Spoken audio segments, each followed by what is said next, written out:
is fourfold. One, to improve our fundamental knowledge of the virus and the disease it causes. Next, to develop new point-of-care diagnostics. Next, to characterize and test therapeutics. And finally, to develop safe and effective vaccines. First, with regard to diagnostics. As you probably heard from Dr. Francis Collins last Thursday, the NIH has developed a rapid acceleration of diagnostics program called RADx, with an award to that specific program up to $500 million to support the development of COVID-19 diagnostics. It is a national call for innovative technologies that will be evaluated in a Shark Tank-like selection process to get to either success or failure rapidly. Moving on to therapeutics, I'll talk a bit about the remdesivir success antiviral in a moment. But let me emphasize that there are a number of broad-spectrum antivirals that are in various stages of testing. In addition, we will be looking at convalescent plasma, which is plasma from individuals who've recovered from COVID-19, to be used in passive transfer, either in prevention or treatment. In addition, hyperimmune globulin, which could be used as a gamma globulin shot. We'll be looking at repurposed drugs, as well as immune-based therapies and host modifiers, and finally, monoclonal antibodies. Let me take a moment to describe the remdesivir placebo-controlled randomized trial, which was done internationally with a power of more than 1,000 individuals in sites throughout the world. It was in hospitalized patients with lung disease. The endpoint was primarily time to recovery. The result was statistically significant, but really modest. And we must remember it was only a modest result, showing that the drug made a 31% faster time to recovery. We hope to build on this modest success with combinations of drugs and better drugs. Moving on to vaccines. There are at least 8 candidate COVID-19 vaccines in clinical development. The NIH has been collaborating with a number of pharmaceutical companies at various stages of development. I will describe one very briefly, which is not the only one, but one that we have been involved in heavily developing with Moderna. It's a messenger RNA platform. You might recall in this committee that in January of this year, I said that it would take about 1 year to 18 months if we were successful in developing a vaccine. The NIH trial moved very quickly. On January 10th, the sequence was known. On January 11th, the Vaccine Research Center met to develop a plan. And on the 14th of January, we officially started the vaccine development. 62 days later, we are now in phase 1 clinical trial with the 2 doses already fully enrolled. There will be animal safety. The phase 1 will directly go into phase 2-3 in late spring and early summer.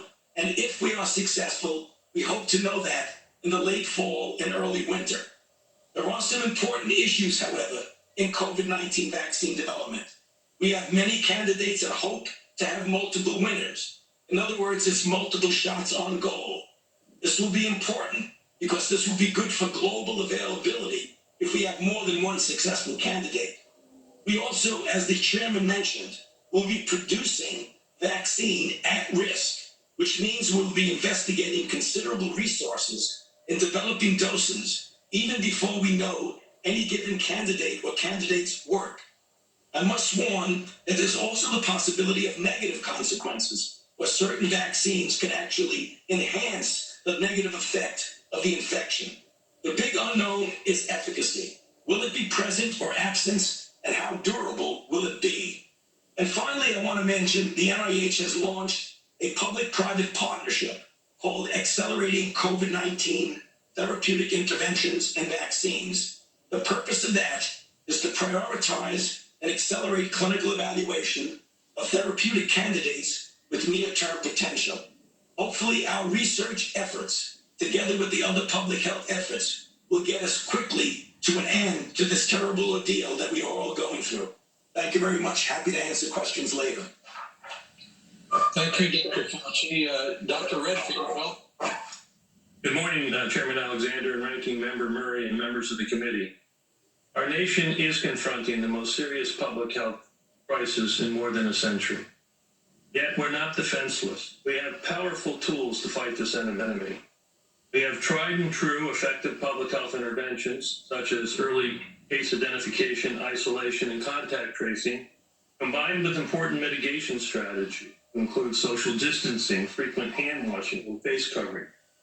These public health tools have and will continue to slow the spread of COVID-19.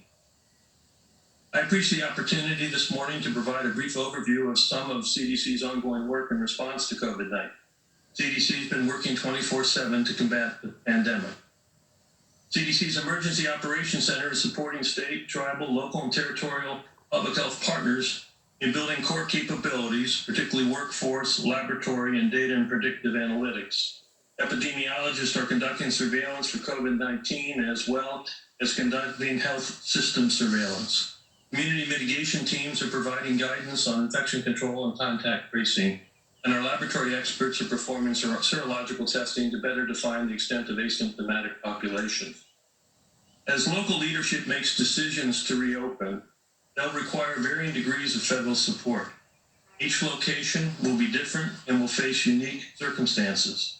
CDC has conducted a state-by-state assessment of public health testing capacity and contact tracing capacity, as well as surge plans. CDC is providing technical assistance and funding to the states provided through the Supplemental CARES Act and the Paycheck Protection Program and Healthcare Enhancement Act. We're working directly with the state public health leaders to define their needs for testing and testing devices, supplies, and manpower, surveillance, data collection and reporting, contact tracing, infection control, and outbreak investigation. I want to spend a moment to focus on several key elements. First, testing. Rapid, extensive, and widely available timely testing is essential for reopening America. CDC's role in testing continues to support diagnosis and contact tracing, surveillance, and outbreak. And we work with the public health partners to define their particular testing strategy for their jurisdiction. Admiral Gerard will address the testing components of the response in greater detail. Contact tracing. Increasing state, tribal, local, and territorial contact tracing capacity is critical.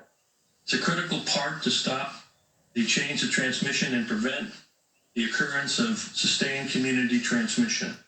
CDC's role is to provide technical training, assistance, and support to the states as they hire and build a workforce necessary to be fully prepared to effectively respond to the public health challenges posed by the ongoing COVID pandemic. This will be an expansive effort.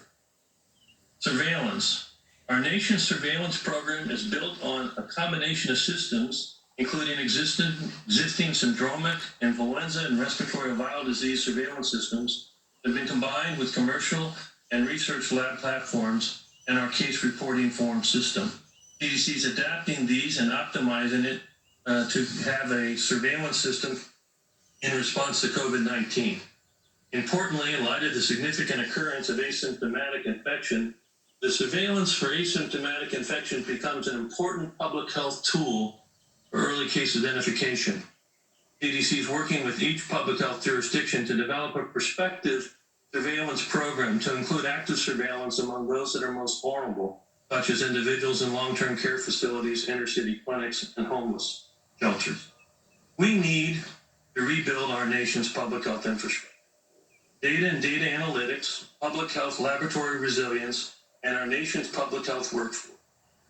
Now's the time to put it in place for the generations to come, not only for the public health system that our nation needs, but for the public health system that our nation deserves.